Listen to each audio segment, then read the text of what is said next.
This is the Skill Builder tab. To get here, you would have clicked on the Build a Rubric at the front on the Start page.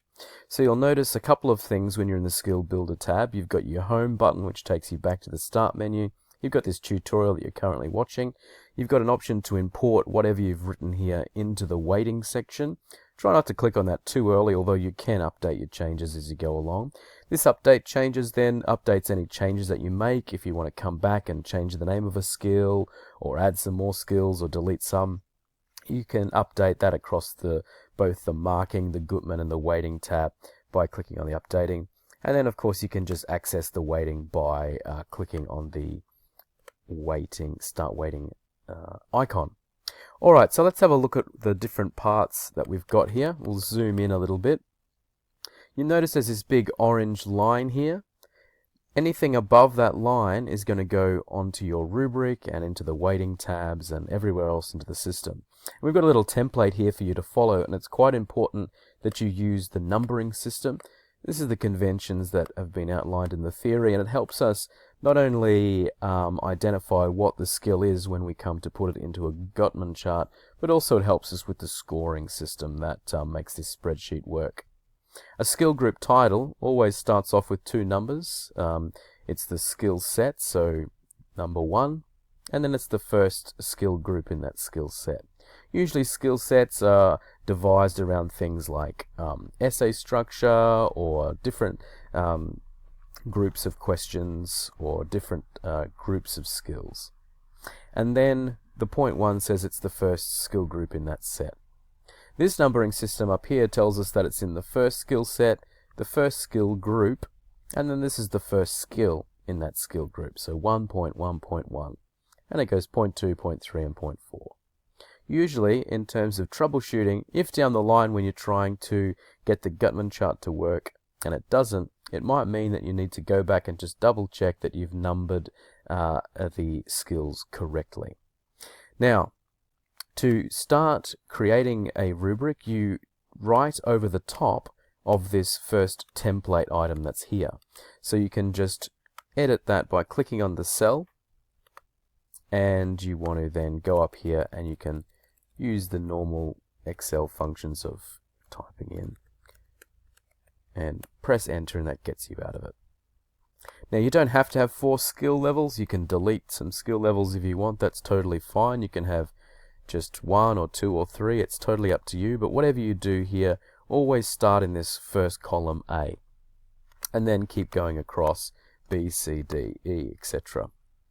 If you want to use specific colors, for instance, if you want to have introduction to be yellow, then you make sure that you have it as the color that you want it to be. So if we want it to be yellow, we go up to our Home tab and we select the paint bucket and we make it yellow. Equally, if we wanted it to be green on our final rubric, this is where we do all the formatting. Okay, so you do your formatting here on the Skills tab, and that's the formatting that'll be taken across to when the marking rubric's created and any other places where the skills are noted. Down here below the orange line, we've got filters which you may wish to use. Filters allow you to take cut points away for broad brushstroke things such as mechanics or the amount of times that something's happened, like analysis or evidence or things like that. So whilst the developmental rubrics don't like you to use counts or subjective sort of items, the filters allow you. We know that in the practical nature of assessment, the practical nature of the classroom, whilst these rubrics give excellent feedback for students, we still need to make some judgments that can't always be stepped out on a developmental rubric. So that's what the filters are for.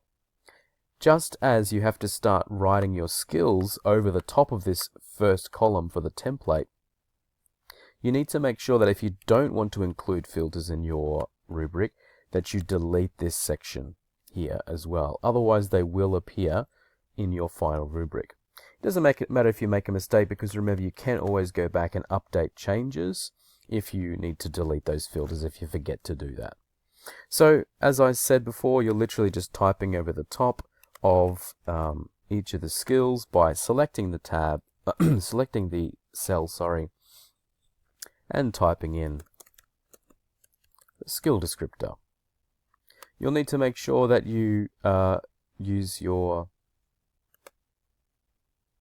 spell check by going to Review.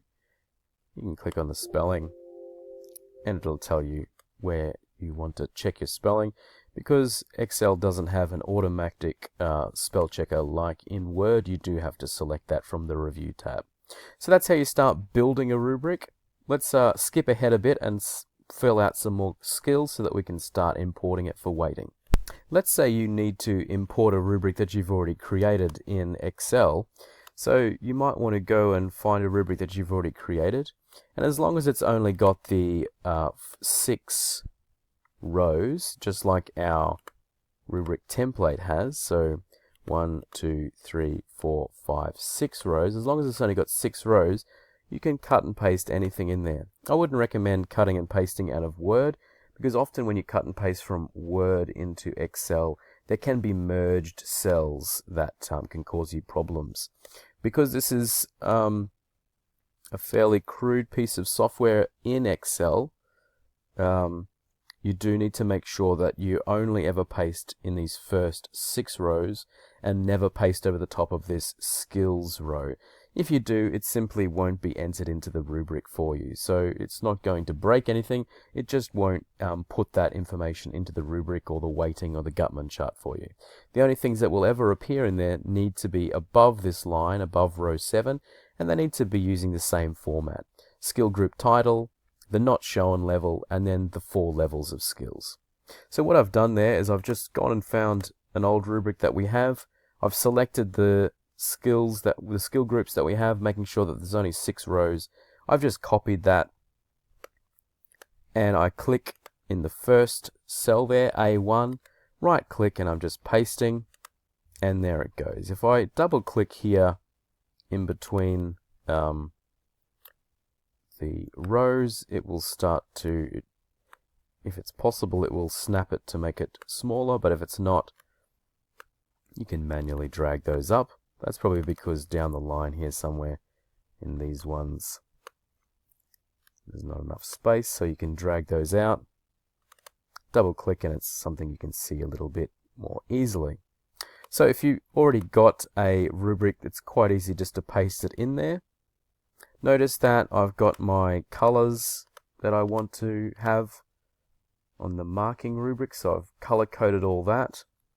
And I need to go through here on row 5 and just make sure that these are black. I mean, it's totally up to you whether you want this no evidence column or row, sorry, to be black. Change the text to white text there as well. But I think it sort of makes a bit of sense just visually to define the barrier between the skill group title and then when the skills start. Just double check if you import a rubric from somewhere else that it does use that numbering system. So 2.1, 2.1.1, 1.2, etc. Just double check that that's all good. And of course you might want to go in and review and check the spelling as well, just to make sure everything's as you'd like it to be. Now this rubric also has some filters, so we're going to go ahead and put those in as well. Okay, so we've put our filters in there for essay completion, range of evidence, etc.